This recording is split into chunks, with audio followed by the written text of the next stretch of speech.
नमस्कार साथियों, स्वागत करते हैं आप सभी का इस वेदा एकेडमी में। तो पिछले क्लास तक हम वैदिक सभ्यता को खत्म कर चुके थे और आज हम शुरू करने वाले हैं बौद्ध धर्म। साथियों, बौद्ध धर्म का जो मतलब उत्पत्ति हुआ, उसके लिए कुछ उस समय की जो मतलब दशाएं थी, जो स्थितियां थी, उसके लिए जिम्मेवार थी, एक तरह से कहा जा सकता है। जो ये बौद्ध धर्म हुआ, उनके लिए जो उस समय स्थितियां थी, उन स्थितियों को अगर वर्णन करें तो सबसे पहला उसमें से था वैदिक धर्म। जो वैदिक धर्म की जटिलता जटिलता हमने बताया था कि वैदिक धर्म में, उत्तर वैदिक काल में क्या हुआ, जो छुआछूत था वो बढ़ गया, जो जाति प्रथा था उसकी कठोरता मतलब बढ़ गई। जैसे कि जो वर्ण व्यवस्था था, वो वर्ण व्यवस्था जन्म के आधार पर हो गया था। हमने बताया था उत्तर वैदिक काल में। मेरा वो जो लेक्चर है, प्लेलिस्ट में जाकर के एक बार देख सकते हैं। तो उत्तर वैदिक काल में जो जाति प्रथा की कठोरता थी वो बढ़ गई, छुआछूत बढ़ गया। जो नीचे के वर्ग थे, जैसे शूद्र था, जो शूद्र था उनको लोभी कहा जाने लगा। लोभी या क्रूर कर्मा कहा जाने लगा ब्राह्मण ग्रंथों में। क्रूर कर्मा मतलब खराब कर्म करने वाले, ठीक है। यानी कि एक तरह से कहिए तो बहुत ही ज्यादा अत्याचार होने लगा। तो लोगों को लगा कि उस समय जो थे, उस समय जो लोग थे, उनको लगा कि कोई ऐसा धर्म हो जिसकी तरफ हम खींचे, ठीक है। तो एक तो था कि पहला कारण था कि वैदिक धर्म का जो है उस समय जटिल हो गया था, मतलब कर्मकांड बहुत ज्यादा हो गया था, ठीक है। दूसरा है दूसरा है क्या दूसरा ये कारण, एक कारण उनमें से ये है क्या कि वैदिक जो ग्रंथ थे, वैदिक ग्रंथ की कठिन भाषा सभी लगभग सभी वैदिक धर्म, जो वैदिक ग्रंथ थे, वह उस समय संस्कृत में रचना किया गया था उसका, ठीक है।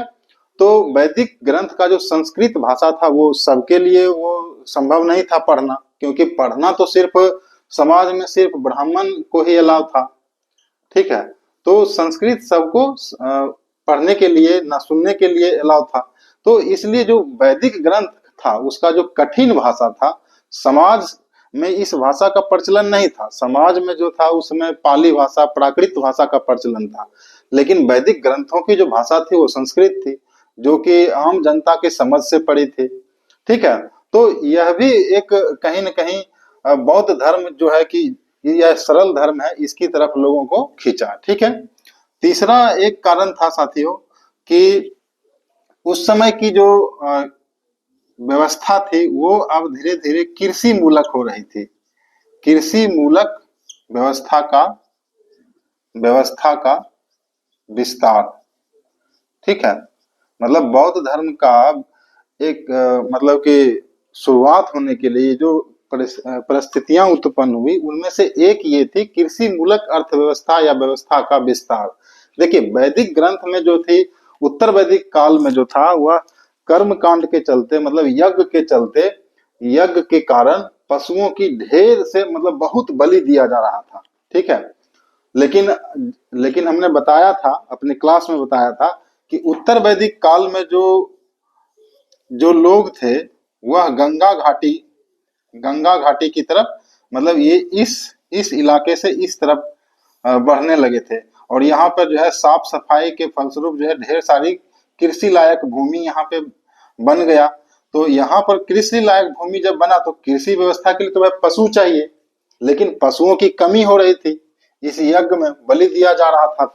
तो लोग कहीं न कहीं मतलब इसलिए भी इस धर्म से कहने का मतलब दूर होने लगे, क्योंकि जो भी पशु होता था कृषि के लिए बचता नहीं था, उसको यज्ञ में बलि दे दिया जाता था, ठीक है। तो एक तो यह भी कारण था।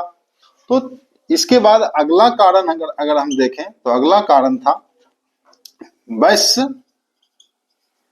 वैश्य वर्ग की उन्नति। साथियों उत्तर वैदिक काल के अंत तक हमने बताया था कि अब जो है कि वैश्य वर्ग, वैश्य मतलब वणिक वर्ग, जो व्यापारी करने वाला था, व्यापार करने वाला वर्ग था, वह जो है कि धीरे धीरे उन्नति कर रहा था। ठीक है।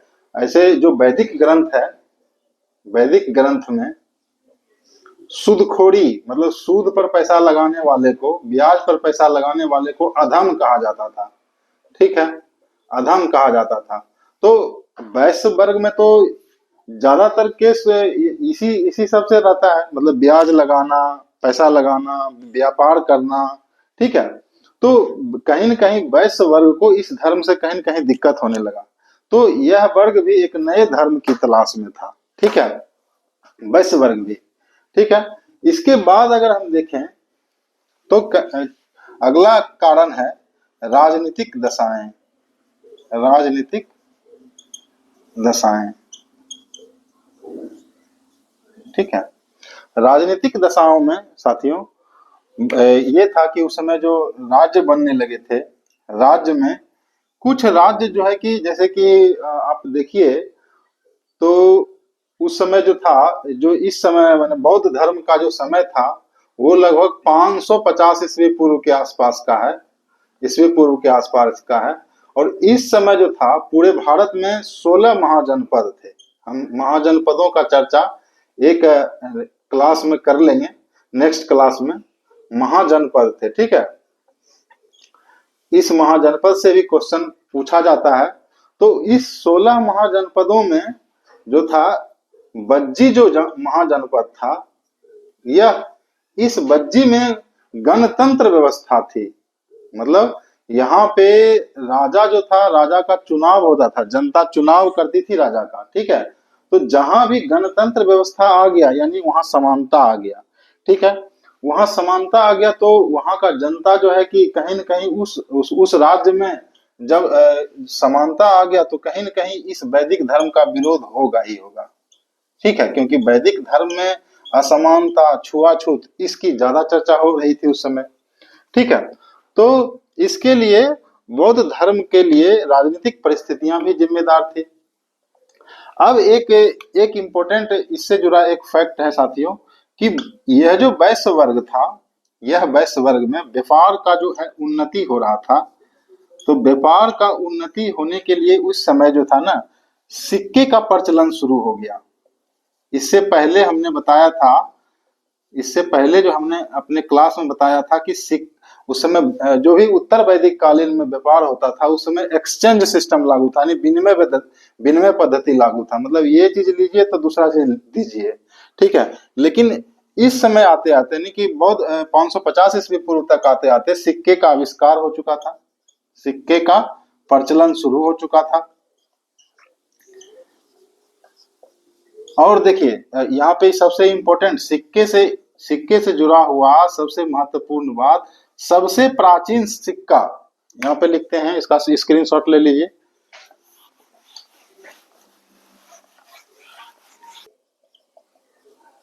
सबसे प्राचीन सिक्का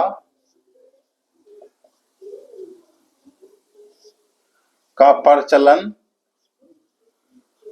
देखिए प्रचलन ईस्वी पूर्व 5वीं सदी में। ठीक है, 5वीं सदी में। पहला फैक्ट एक ये इंपॉर्टेंट फैक्ट है, यानी कि सबसे पहला जो सिक्का का प्रचलन शुरू हुआ वह हुआ ईस्वी पूर्व 5वीं सदी में। ठीक है। और वह कैसा सिक्का था? वह था आहत सिक्का, आहत या पंच मार्क सिक्के, पंच मार्क्ड सिक्के। मतलब ये कैसा सिक्का था कि इस पे जो था ना किसी धातु का, जैसे ये धातु को गला के रख लिया, अब इस पे मोहर जैसा मार करके इसमें गड्ढा, मतलब जो भी इस पे चिन्ह देना होता था उसको मार्क कर दिया जाता था। ठीक है। तो यही सिक्का सबसे पहले आया, और कब आया? ईस्वी पूर्व 5वीं सदी में। और वो हुआ था कैसा? आहत या पंचमार्क सिक्के। ठीक है, यानी कि सिक्का का जो है कि चलन शुरू हो गया। तो जब भी व्यापार जब सिक्का का चलन शुरू हो जाएगा तो ऑटोमेटिक है कि व्यापार बढ़ जाएगा। और जहां व्यापार बढ़ रहा था तो हमने देखा कि वैदिक जो ग्रंथ है उसमें व्यापार करना या फिर धन जमा करना ये सब को गलत माना गया है। लेकिन यह जो वैश्य वर्ग था इसीलिए जो है एक नए धर्म की तलाश में था जो कि इसे गलत नहीं माने, जो इसको सपोर्ट करे। ठीक है, तो ये सारी परिस्थितियां जो थी बौद्ध धर्म की उत्पत्ति के लिए जिम्मेदार थी। अब देखते हैं कि बौद्ध धर्म जो है, बौद्ध धर्म में साथियों बौद्ध से, बुद्ध, भगवान बुद्ध से उनका जन्म, उनके जन्म स्थान, उनका जो है कि ज्ञान प्राप्ति, उनके पद चिन्ह क्या क्या रहे, इससे क्वेश्चन जो है कि पूछा जाता है। तो एक नजर जो है कि उस पर देख लेते हैं, उसके बाद उनके दार्शनिक सिद्धांत, उनकी शिक्षाओं पर चर्चा करेंगे। तो सबसे पहले देखिए, बुद्ध बचपन का नाम, इनका जो बचपन का नाम था, बचपन का नाम था सिद्धार्थ। ठीक है, सिद्धार्थ। ठीक है, अब ये भी हम आगे यहाँ चलकर देखेंगे। पहले इसके जीवनी के बारे में थोड़ा चर्चा कर लेते हैं, इसके बाद देखेंगे कि कैसे जो है कि भगवान बुद्ध जो है कि बौद्ध धर्म बना और कैसे वो मतलब इस ओर आगे बढ़े। ठीक है, तो इनका बचपन का नाम सिद्धार्थ था।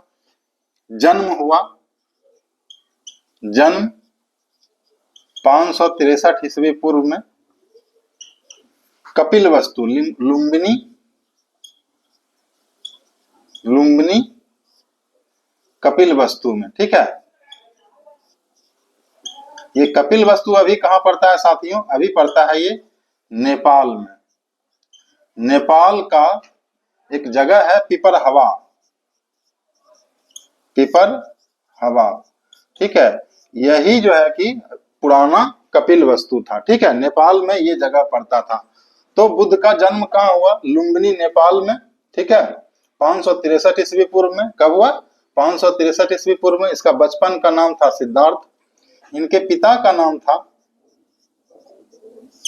पिता का नाम था शुद्धोधन, शुद्धोधन। ठीक है, ये शाकगण के मुखिया थे, शाकगण के मुखिया थे। ठीक है, शाकगण साथियों, बज्जी जो संघ था, हमने अभी बताया था महाजनपद के बारे में, इसकी चर्चा हम नेक्स्ट क्लास में अवश्य करेंगे। तो महाजनपद में 16 महाजनपद में एक था बज्जी, एक बज्जी महाजनपद था। ठीक है, जिसका की राजधानी था वैशाली। ठीक है, इस बज्जी संघ में कुल 8 गण राज्य थे। ठीक है, कुल 8 गण राज्य थे, उसी में से एक था शाक्यगण। ठीक है, तो इनके पिता का नाम हो गया शुद्धोधन, शाक्यगण के ये मुखिया थे। उसके बाद जो है कि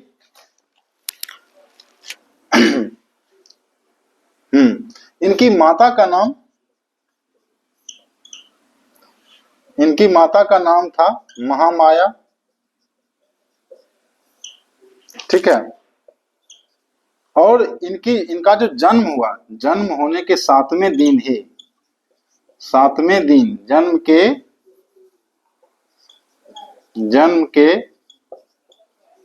7वें दिन मां का देहांत हो गया। ठीक है, तो इसका पालन पोषण कौन किया? पालन पोषण किया इसका मौसी। ठीक है, तो इसका फिर पालन पोषण कौन किया? इसकी मौसी। ठीक है, उसका नाम था प्रजापति गौतमी। क्या नाम था? गौतमी। तो एक बार इसका स्क्रीनशॉट ले लीजिए।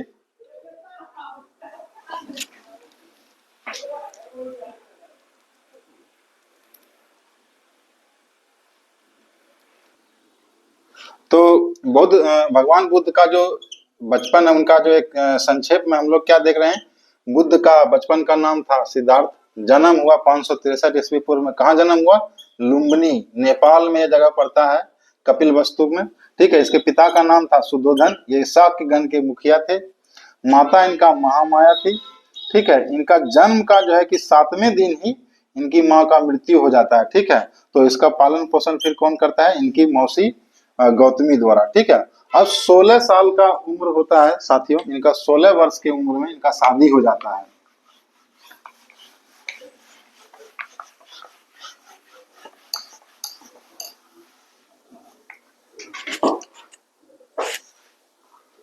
सोलह पत्नी, यानी पत्नी का नाम था इनका यशोधरा। यशोधरा। ठीक है, 16 साल की अवस्था में इनका शादी हो गया। 16 वर्ष की अवस्था में। ठीक है, इनसे फिर एक पुत्र भी होता है इनको। इनका पुत्र का नाम था राहुल। ठीक है, पुत्र का नाम था राहुल। इनका जो सारथी था, कभी कभी उसका नाम भी पूछ दिया जाता है, तो सारथी का नाम था इनका जो सारथी, चूंकि ये राज परिवार से संबंधित व्यक्ति थे, तो इनके पास सारथी भी हुआ करता था, इनका प्रिय घोड़ा भी हुआ करता था। तो कभी कभी किसी किसी एग्जाम में इसके सारथी और किसी इसके घोड़े का नाम भी पूछा गया है। तो इसका सारथी का क्या नाम था? चन्ना। ठीक है, चन्ना। कहीं कहीं पे चना भी बोलता है। ठीक है, कहीं कहीं पे चन्ना भी बोलता है। ठीक है, इसका जो प्रिय घोड़ा था, प्रिय घोड़ा था, उसका नाम था कंथक। कंथक। ठीक है, तो ये रहा इनका जो कि सामान्य परिचय।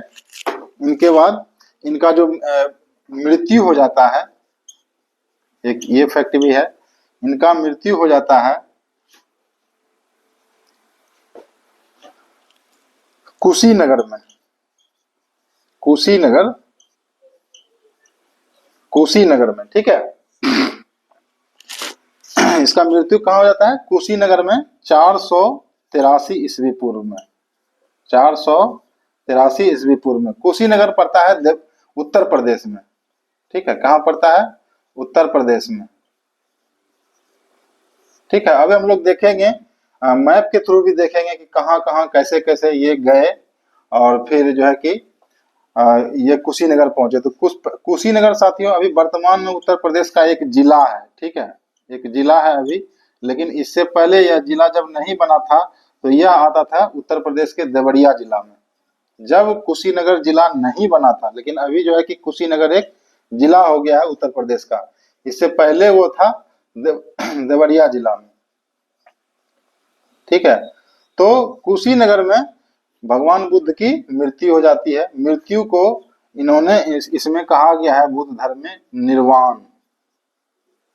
ठीक है, निर्वाण कहा गया है। ठीक है, तो निर्वाण कहाँ होता है? कुशीनगर में। कुशीनगर उत्तर प्रदेश के देवरिया में अभी अभी एक जिला हो गया है, 483 ईस्वी पूर्व में। ठीक है, कभी कभी क्या होता है कि कहा देता है कि कितने आयु की अवस्था में उनका मृत्यु हुआ। तो देखिए 563 ईस्वी पूर्व में वो जन्म लिए और 483 ईस्वी पूर्व में उनकी मृत्यु हुई। अगर इनको घटा दें तो ये हो जाता है 80 वर्ष। ठीक है, कितना हो जाता है? 80 वर्ष, यानी कि 80 वर्ष की अवस्था में। 80 वर्ष की अवस्था में। ठीक है,